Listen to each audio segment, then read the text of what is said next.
नमस्कार, मैं हूं अनुराग चड्ढा। इनसाइड विद अनुराग में आपका स्वागत है। शंकराचार्य स्वामी अविमुक्तेश्वरानंद हाल के दिनों में ये नाम विवादों के केंद्र में रहा है। 18 जनवरी को मौनी अमावस्या की घटना हो या उसके बाद श्री विद्या मठ से उठी भयानक आरोपों की आंधी, हर तरफ सिर्फ इन्हीं की चर्चा है। लेकिन इस पूरे शंकराचार्य विवाद में एक और कड़ी है जो हर वक्त उनके आगे पीछे साई की तरह घूमती है। जब से यह पूरा विवाद शुरू हुआ है, मीडिया को ब्रीफ करने से लेकर शंकराचार्य के बचाव में हर मोर्चे पर जो चेहरा सबसे आगे खड़ा है वो है स्वामी मुकुंदानंद गिरी। लेकिन क्या आप जानते हैं कि ये मुकुंदानंद आखिर है कौन? इनका इतिहास क्या रहा है? इतनी कम उम्र में ऐसा क्या है कि जो शंकराचार्य के सबसे करीबी और उनके साय के रूप में जाने जाते हैं? आज के इस वीडियो में हम उसी चेहरे की कुंडली खंगालने का प्रयास करेंगे जिसके बारे में अब तक पब्लिक डोमेन में बहुत कम जानकारी मौजूद है। तो चलिए सबसे पहले आपको बताते हैं कि आखिर ये हैं कौन मुकुंदानंद, क्या है इनका इतिहास। शंकराचार्य विवाद में शुरू से ही मुकुंदानंद मीडिया को संबोधित और स्वामी अविमुक्तेश्वरानंद के आसपास साई की तरह घूमते नजर आए। लेकिन अगर हम इनके बैकग्राउंड की बात करें तो वो काफ़ी दिलचस्प है। जो मुकुंदानंद का असली नाम है वो है यानी ब्रह्मचार्य धारण करने से पहले इनका नाम मयंक शेखर मिश्रा था।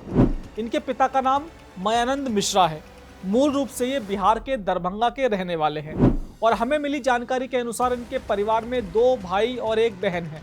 कहा जाता है कि जब मुकुंदानंद की उम्र महज 6 साल के आसपास रही होगी तब वो वाराणसी आए और श्री विद्या मठ से जुड़ गए। यहीं से वो स्वामी अविमुक्तेश्वरानंद के संपर्क में आए और उनके सानिध्य में रहने लगे। यहीं रहकर उन्होंने वेद, भागवत और व्याकरण का गहन अध्ययन किया। मयंक से मुकुंदानंद बनने का सफर तेजी से आगे बढ़ा। 2019 के प्रयागराज अर्धकुंभ में स्वामी अविमुक्तेश्वरानंद ने उन्हें ब्रह्मचार्य की शिक्षा दी और इन्हें कुछ ही सालों बाद यानी हाल ही में 2025 में उन्हें दंडी सन्यासी की दीक्षा भी स्वामी अविमुक्तेश्वरानंद के हाथों से ही प्राप्त हुई। यहाँ जो बात सबसे ज़्यादा हैरान करने वाली है और दिलचस्प भी है वो ये है कि इतनी कम उम्र में मुकुंदानंद उत्तराखंड में स्थित प्रतिष्ठित ज्योतिर्मठ आश्रम के प्रभारी भी हैं। यह कोई छोटा पद नहीं है।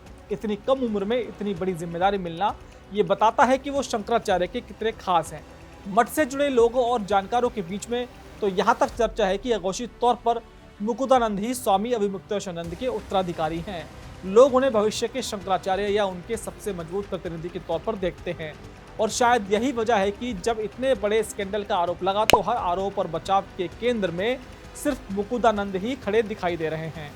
दोस्तों, अब हम स्वामी अविमुक्तेश्वरानंद के प्रिय शिष्य के बारे में सब कुछ जान चुके हैं, तो ये जानना भी बेहद जरूरी है कि आखिर मुकुंदानंद इस विवाद के केंद्र में क्यों हैं और उन पर क्या आरोप लगे हैं।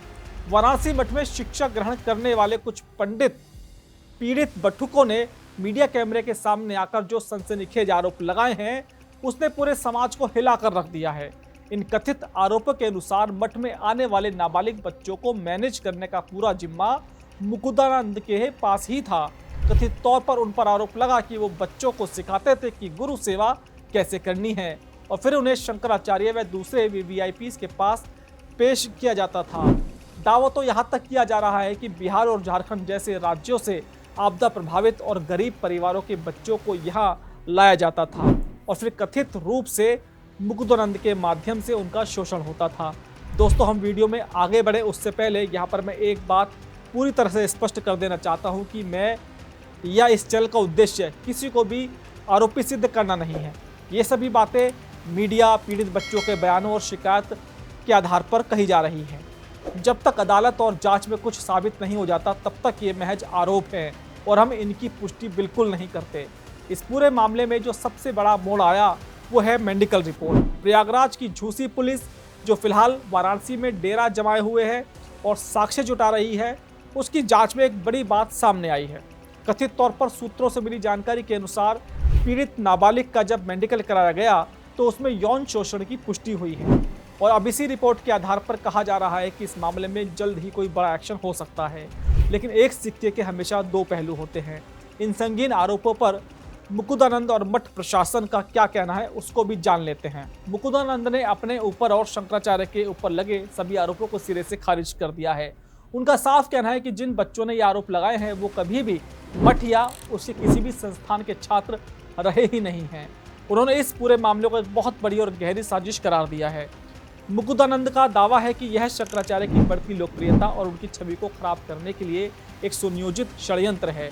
उनका यह भी कहना है कि प्रशासन को उन बच्चों को शिकायतकर्ता के चंगुल से छुड़ाकर अपने संरक्षण में लेना चाहिए, क्योंकि मुकुंदानंद के अनुसार जो व्यक्ति इन बच्चों की तरफ से शिकायत कर रहा है यानी आशुतोष ब्रह्मचारी, वो एक 76A हिस्ट्री शीटर है और बच्चों का ब्रेन वॉश कर रहा है। यह पूरा मामला सिर्फ एक पुलिस केस तक सीमित नहीं रह गया है। इस पूरे विवाद ने समाज और आस्था के सिस्टम को एक ऐसे चक्रव्यूह में फंसा दिया है कि आम इंसान समझ ही नहीं पा रहा है कि आखिर वो किस पर विश्वास करे और किसका साथ दे। चूंकि स्वामी अविमुक्तेश्वरानंद अक्सर राजनीति और सामाजिक मुद्दों पर अपनी बेबाक राय रखते आए हैं, इसलिए इस विवाद ने एक राजनीतिक रंग भी ले लिया है। कोई इसे सत्ता पक्ष की गहरी साजिश बता रहा है, ये कहकर कि शंकराचार्य को उनके मुखर बयानों की सजा दी जा रही है, तो वहीं दूसरी ओर कुछ लोग इसे विपक्ष का टूल किट भी बता रहे हैं कि शंकराचार्य का इस्तेमाल करके विपक्ष सरकार और उसके हिंदुत्व की छवि पर हमलावर है। आरोप प्रत्यारोप का यह दौर जारी है, पुलिस की जांच चल रही है और आने वाले दिनों में और भी कई राज बेपर्दा हो सकते हैं। लेकिन इन सब राजनीतिक और कानूनी घेरों के बीच में जो सबसे बड़ा नुकसान हो रहा है वो है सनातन का। जब धर्म के सबसे बड़े केंद्रों में ऐसे विवाद सामने आते हैं तो आम श्रद्धालु का मन बुरी तरह से आहत होता है, उसकी आस्था को ठेस पहुंचती है जो वो भगवान और उसके प्रतिनिधियों में देखता है। अब सच क्या है? क्या मुकुंदानंद वाकई एक साजिश का शिकार है या जो उनके ऊपर आरोप लग रहे हैं वो किसी भयानक सच्चाई का पर्दाफाश कर रहे हैं? यह तो आने वाला वक्त और कानून ही तय करेगा।